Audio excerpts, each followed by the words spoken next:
All right, welcome back to our ongoing series on combat in the Mage Knight board game. In the last video, we outlined the three phases of combat and the asymmetries between you and your opponent that are the reason for most of the seeming arbitrariness of the combat rules. We boiled a lot of it down to the wound system and the subsequent innate differences between your situation and that of an enemy. In this video, we're going to take a look at all things attack, or I should say nearly all things attack, because we're going to cover spells in a little bit more detail in our next video rather than trying to bite off too much for us to chew all in one fell swoop right here, because there's a lot going on with spells. We will talk about it a little bit, but we're going to save the nitty-gritty for the next video. So we're going to be looking at phases 1 and 3 on our diagram here. Once we tackle spells in the next video, we'll cover what you need to know for blocking in the second phase in the video after the spells video, the fourth video on our series. For now, we're just all about attacking. The first thing we need to take a look at is all the possible sources of attack that you have at your disposal. When it comes to doing just about anything in Mage Knight, the elephant in the room is going to be your deed deck. Roughly 90% of what you do comes via the playing of these cards. Deed cards include your basic action deck, that is the 16 cards that your character starts with. The advanced action cards that you're going to pick up as you gain levels, and there is a couple other means that you can pick some up. And it's also going to include any combat relevant artifact cards that you may have gathered, and of course your spell cards. All of these have a standard effect and a more powerful effect. If you don't know what the differences are between those, go ahead and check out my Mage Knight Basics video linked in the description. And of course, these various effects may generate attacks of varying species and strength. Any attack will always have a numerical value associated with it, as you can see here. And multiple cards played together will combine these values together to determine the total value of the attack in question. You need to note, however, that cards can only be combined relative to a target, that is an enemy token or tokens, and must be something to which that target is not immune. If the target is resistant, then the value of the attack in question is going to be halved. We'll cover this in a little bit more detail in just a minute. But for now, consider you might play the Rage card for attack 2. Or you might power it with red mana and get attack 4. You might play Blood Rage, take a wound, and deal attack 9 with a red mana. You might play the Sword of Justice, allowing you then to discard other cards from your hand and turn them into attack 3 each. You might have maybe Flame Wall to generate fire attack, and so forth. In order for a card to be played, however, it must be legal. And this means that the symbol on the card in the upper left must indicate that you are allowed to play it in combat. Generally speaking, for purposes of our conversation here, this is not going to confuse anything, because if it's generating an attack value, it's going to be legal in combat.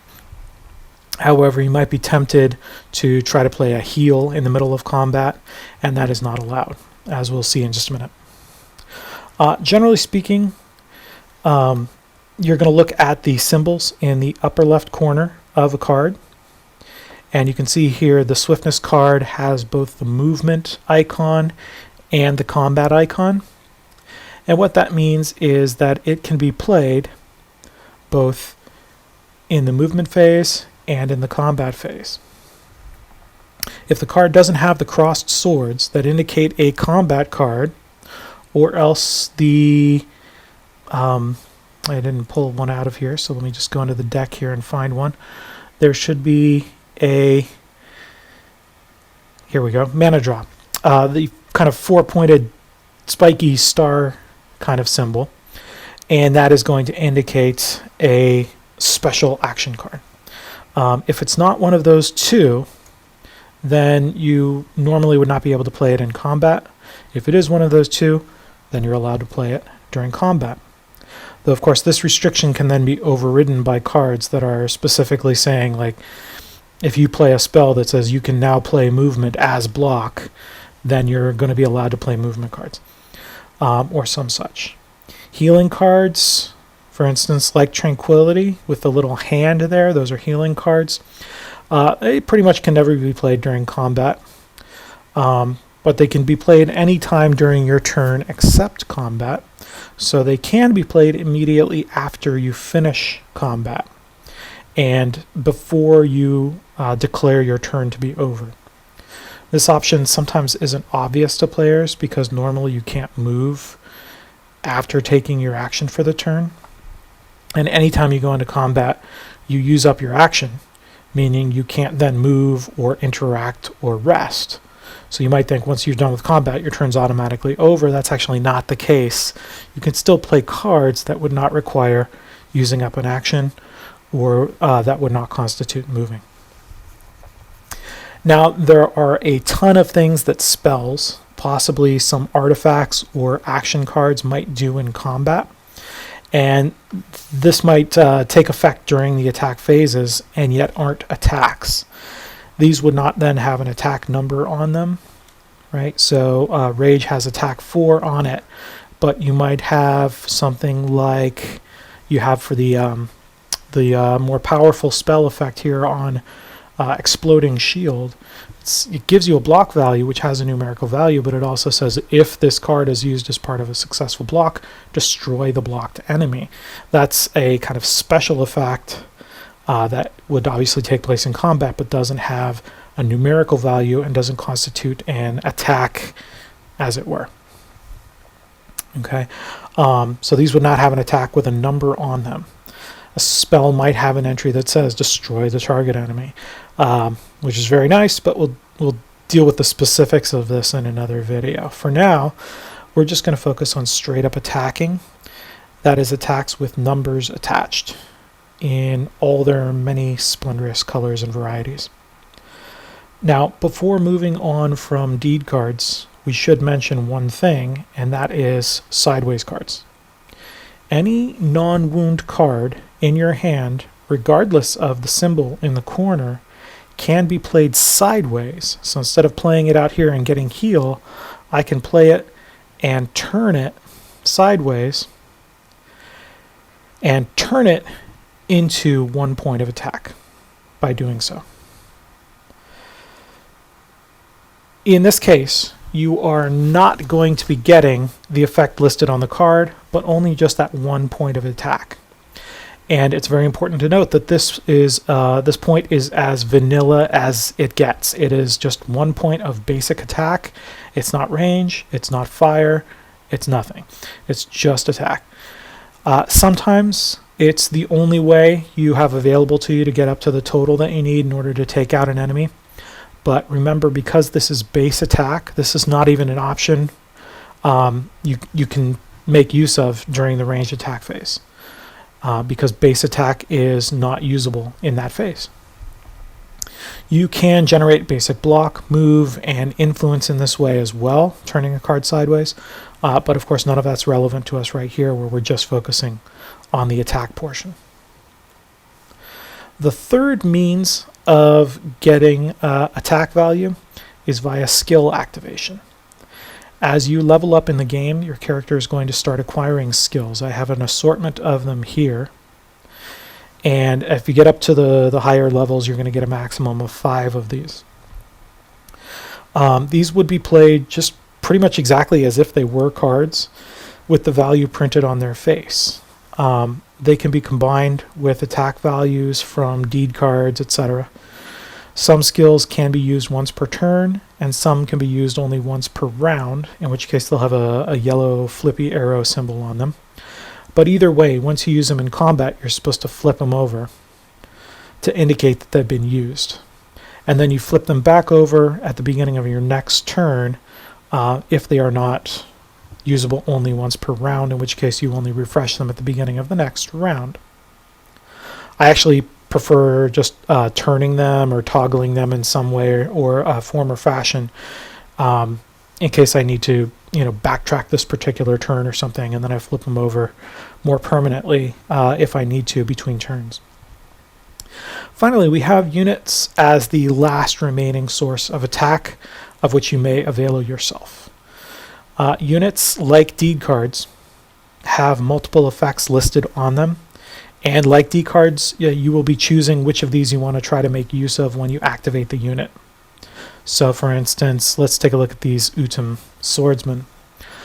Some of these effects may have no attack value, potentially. Some may have a block value, and some may have special effects instead of or in addition to an attack value. So for instance, this is pretty much just giving you attack, and then you also have a special kind of penalty if you use their stronger attack, they wound the unit. This one is complicated. It's got all kinds of special things, but basically I can choose to do one ranged attack, and then I bump all my other units. Or I can choose to take the enemy and reduce the armor and or attack of that enemy by 1. Or I can reduce one enemy attack by 3, and then the penalty there is that unit has to be, or that enemy would have to attack this unit first. So there's all kinds of special effects that can go on in addition to or instead of the numerical values in question. Again, like deed cards, some of these effects may require you to spend mana in order to utilize those special effects.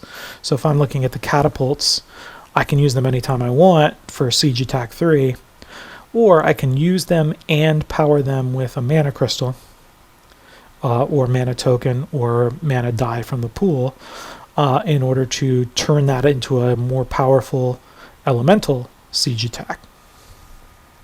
There are even a few funky units in the expansions that have their own specific rules. The Ultim Mages or Dolphana Masters, and then the Familiars and so forth. But I'm not going to muddy the waters on all of that here. Let's just say you have your units and you can activate them to generate attack value. And of course, once you activate them, you plop the token down to show that they've been used. That gets refreshed at the beginning of the next round, unless you have another means of refreshing it, in which case you just plunk it back down and you can activate them again. So those are going to be another way to generate attack value. This can be then added to any combinations of skills and deed cards and spell cards, etc., to create sometimes pretty massive pools of attack value, which you will definitely be needing when you start running into groups of powerful and resistant enemies. Units that are activated have their command token, as I said, placed on top of them, indicating that they're exhausted and cannot be used again until refreshed, and that's usually at the start of the round. So because of this, most units are going to activate once per day or night cycle. There are effects such as the Banner of Courage, which allow you to then refresh a unit. Sometimes there are healing cards that allow you to refresh a unit, and that's going to allow you to basically just activate the unit again later on. But the salient point here is you can get attack from units, and whatever numerical value you're generating can be lumped into a pool with any of the other three sources of attack value.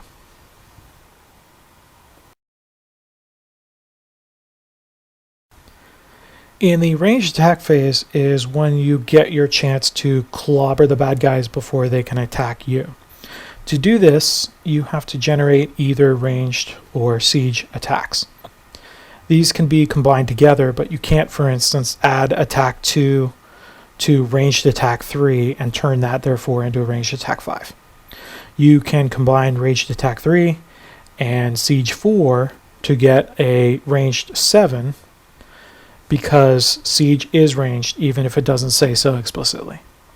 So I might play the powerful form of swiftness to get ranged attack 3.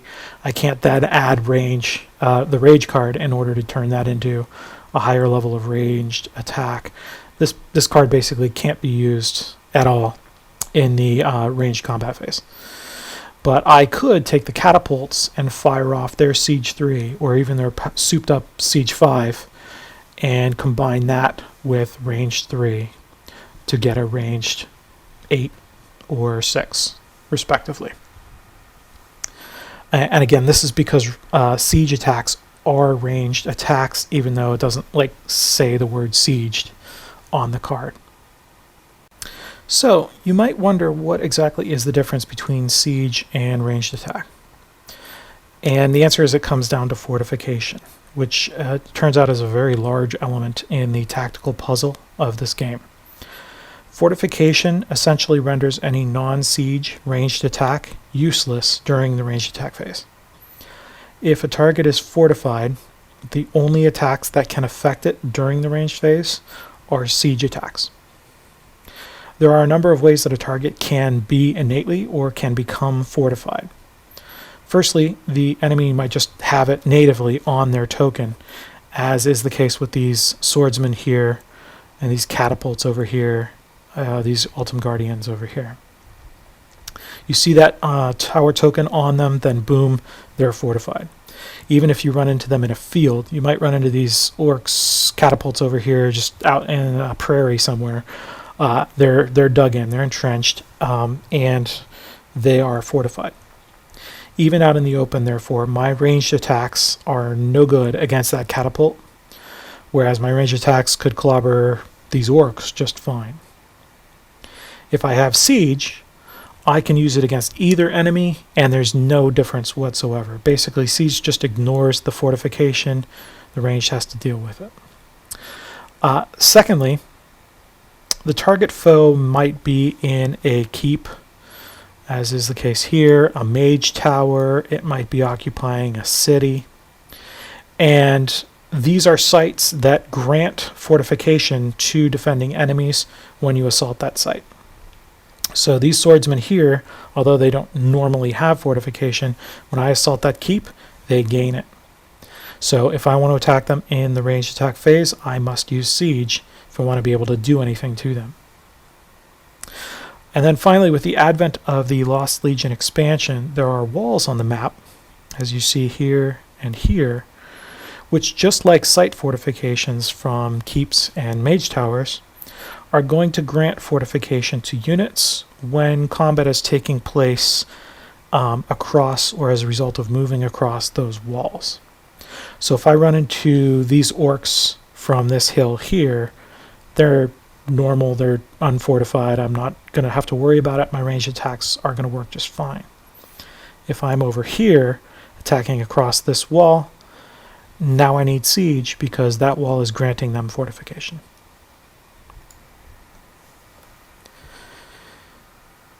You may have noticed as well that some foes have, instead of the fortification tower in the same place, what they have instead is a crossed out tower symbol, as you see here with these Grim Legionnaires. This is going to denote not only that the enemy is not fortified on its own, but that it cannot benefit from site fortifications. An enemy such as this that is in a city can actually be targeted with regular ranged attacks. It's, for the case of these guys, kind of the one big weakness that they really have, these jerks. On the flip side of this, should you ever face an enemy that does have fortification natively, and that enemy is also getting site fortification, then that unit now becomes double fortified. Yes, that's a thing.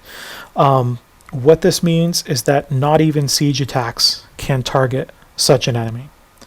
They're like holed up inside the Monte Casino ruin or something, and you'll just have to go in there in close quarters and root them out.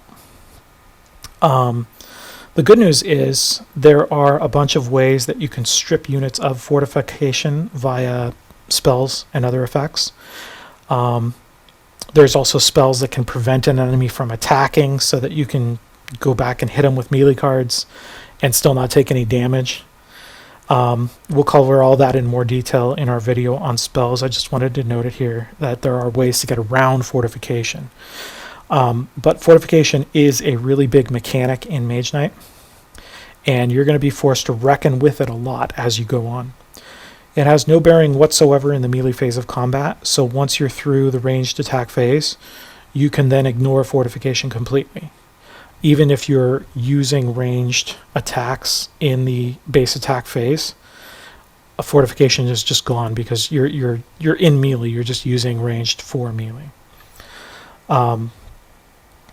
So unless for some reason a spell or other effect references the status, like Earthquake says basically you get one value if you're fortified and one value if you're not fortified, then you pretty much ignore the status of Fortification once you're outside of the ranged attack phase. It's still a huge deal in Mage Knight. You have to reckon with it a lot because one of the big questions that you're going to be facing is, do I want to load up on ranged and siege attacks, or do I want to load up instead on block and count on getting hit a lot before I can start killing stuff?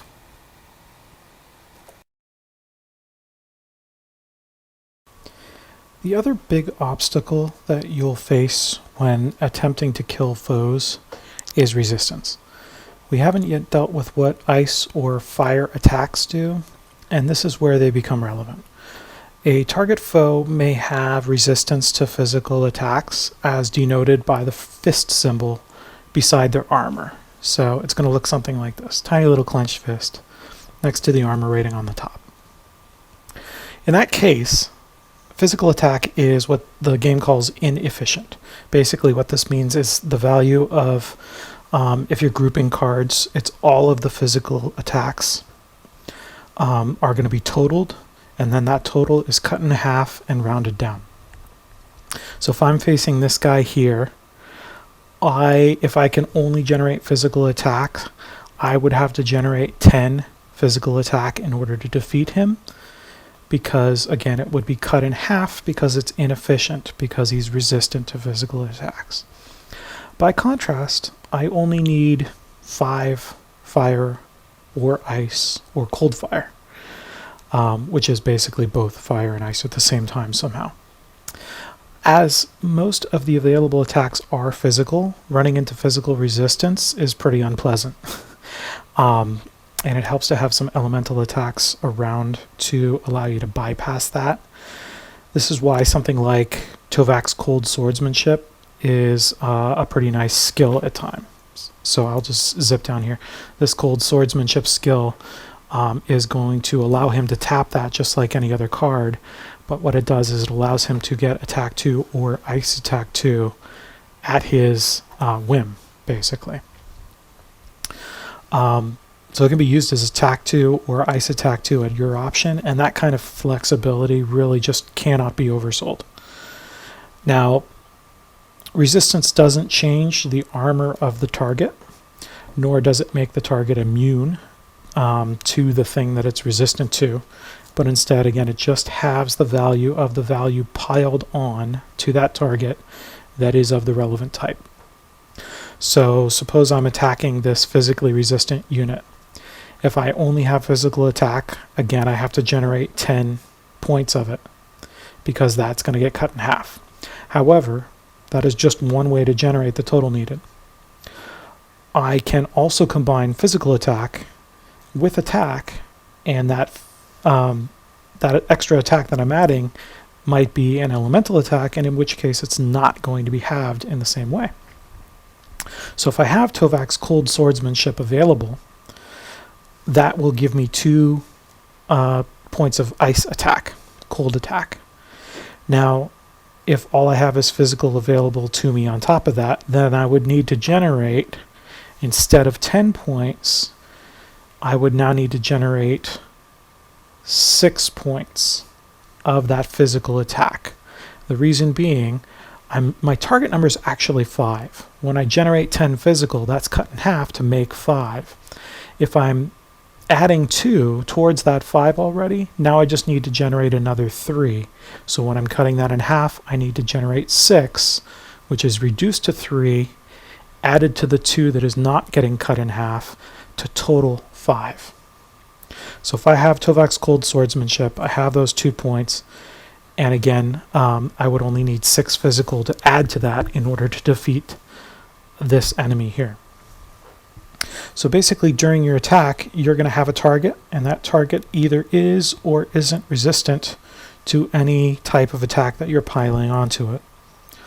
All attacks against the target go into, if you will, separate piles of efficient full-strength attacks and inefficient half-strength attacks. The inefficient numbers are all totaled together and halved, and the 2 piles are then joined in order to get your total. If the target is resistant to physical attacks and to fire, then either of those are going to go into the inefficient pile. But ice attacks will not. As you might have inferred by now, cold and fire resistance work basically just like physical resistance, but would put an attack into the inefficient pile only if it is of the relevant element. That means that there are enemies out there that are weaker against physical attacks than against elemental attacks. They're just not very common.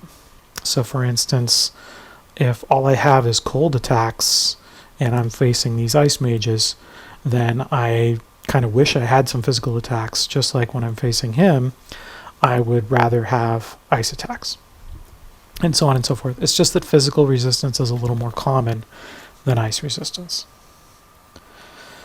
There are some very rare attacks available to you called cold fire attacks, and these are basically both cold and fire, and in order for an enemy to be resistant to it, they would need to be resistant to both ice and fire, as we see here again with these stupid Altum Guardians who are the bane of my existence. These guys are not only resistant to physical, they're also resistant to ice and to fire. Therefore, they're resistant to any type of attack that you can level on them, because they're going to be resistant to a physical attack, resistant to an ice attack, resistant to a fire attack, and in virtue of being resistant to both ice and fire, they're also resistant to cold fire. That said, something like the Ice Mage here, or his friend the Fire Mage, neither of them would be resistant to a cold fire attack, because they do not have both resistances. So these, again, the cold fire attacks would be inefficient only against a target that has both ice and fire resistance. So those particular types of attacks, those cold fire attacks, are very, very nice to have. They're just generally pretty expensive to produce and hard to find. The short version, then, of all of this is that any attack is either full or half strength, depending on the resistances in question. But in all cases, you're still totaling towards that armor value on the enemy token. So consider then, again, these Altum Guardians.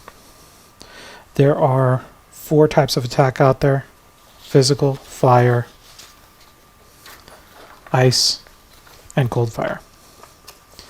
There are 3 resistances, all of which he has, and again, this thereby makes him resistant to all 4 of the attack types. As a result, this unit will always have any attack made be inefficient against it. At least on the surface. You look at this and you might wonder, isn't this a little bit overly complicated? If everything's inefficient, no matter what I throw at him, I'm going to have to generate 14 in order to do 7. We're not differentiating between any attacks. Couldn't they just make everything simpler and just ignore the resistances and just go ahead and give him the 14 armor?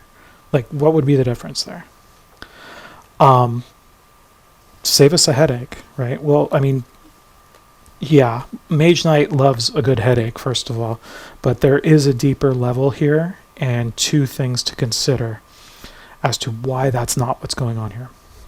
First, there are effects out there that can strip a unit of some or all of their resistances, and that would not be something that you could do against a straight 14.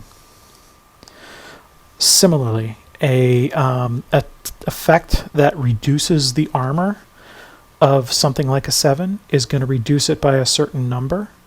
If it was a 14, you'd actually be getting half as much out of an effect that reduced armor by 2, for instance. Similarly, an attack might work differently when a resistance is in play. Basically, because there is wording relative to the resistances in all sorts of places, a 14 is just not the same as a resistance 7. Even if 95% of the time it's not going to matter. And seasoned players will build their decks with stuff like this in mind as they play through a scenario. Knowing you're going to be fighting enemies like this when you start diving into cities and dealing with the Draconums on the core tiles, you're going to be starting to try to collect at least some resistance stripping spells and the like. Second, immunity is going to do more than just reduce the efficiency of attacks. It also grants to a unit more protection than just having the related attacks. That's right, the Ultim Guardsmen get even more defensive perks than you have already seen. Don't you just love these guys? We've mentioned a couple of times that things like spell cards can have special effects like, quote, enemy does not attack, or, quote, destroy target enemy, or even something like, quote, remove all resistances. These are very powerful effects, and they're going to save your bacon in a lot of city assaults. But you have to be careful when applying these, because if the card generating an effect like this is, for instance, red, whether or not it was powered by red mana, if it's coming from a red card, or in the event that you're spending red mana to trigger an effect from a unit, then that effect is considered a fire effect, and an enemy is immune to that effect when they have fire resistance. Similarly, for blue cards and blue mana unit effects against units that have cold resistance. So if I have a red card that says remove all resistances from one target enemy, I cannot use it against the Ultim Guardsman. I can use it against maybe this guy because it's a red card. I can't use it against the Fire Mages because, again, they would be immune from effects from a red card. For this reason, effects maybe generated by a green or a white card is going to be a little more reliable than that generated by a red or a blue card because there are no green or white resistances out there, and therefore no attendant effect immunities. Resistance, for all of these reasons, is pretty nasty stuff. It's going to apply the same whether you're in ranged attack or in the final attack phase of combat, and you, the Mage Knight, are never going to get it. Your allied units can get a version of it, but if you watch the previous video, it will not surprise you now to learn that it's going to work differently for them than it does for the enemies. We will tackle that when we cover unit damage in a later video. Okay, so all that was a whole lot of info, but it's a lot harder to describe it than it is to manage it in-game, and it can be summed up really quick. You basically have two big worries when you're attacking. Whether you're out in the field somewhere, you're down in a dungeon, or atop the battlements of the White City. You're generating attack, and in doing so, you're trying to match a target number. That number is read right off the enemy token and doesn't change. Fortification can render certain cards unplayable in the ranged attack phase only. Resistance will have the value of attacks of the relevant type when you're figuring how much attack you can pile on in your attempt to reach your target number. And those effects, those immunities, can render certain effects useless as well, depending on the color of the source of those effects. So if you followed my explanations in this video thus far, that very brief summary should suffice to see you through your attack phases. Once again, Fortification cuts out ranged attacks, leaving you with just Siege in the ranged attack phase. Double Fort cuts out Siege as well. Both of those can still be played in melee no matter how much fortification the enemy has. Resistance of the type of the attack will cut the value of the attack in half, and also will rule out special effects from cards and mana-powered unit abilities of the associated color. Other than one last relatively uncommon property introduced in the Lost Legion expansion, that is all there is to attacking in Mage Knight. Not so bad, right? That final enemy property that we have to cover is the elusive property. It's depicted with a small, semi-transparent armor icon beside the regular armor icon, as you see on these two enemies here and here. This indicates that the target has a higher value for their armor until such time as its attack is blocked. Because you can't block in or before the ranged attack phase, enemies like this will always have this higher value as their armor in the ranged attack phase. It will have the lower value in the attack phase if it was blocked in the block phase. Otherwise, it will retain the higher value. The only thing really that complicates this is that effects that prevent an enemy from attacking are not blocks, and as such would not trigger the lower value. And that's attacking in very nearly every gory detail through the base game and the Lost Legion expansion. In our next video, again, we will take a closer look at spells and how they play into all this in a little bit more detail. But as we have talked about it a little bit, we won't need to add very much beyond what we've already said thus far.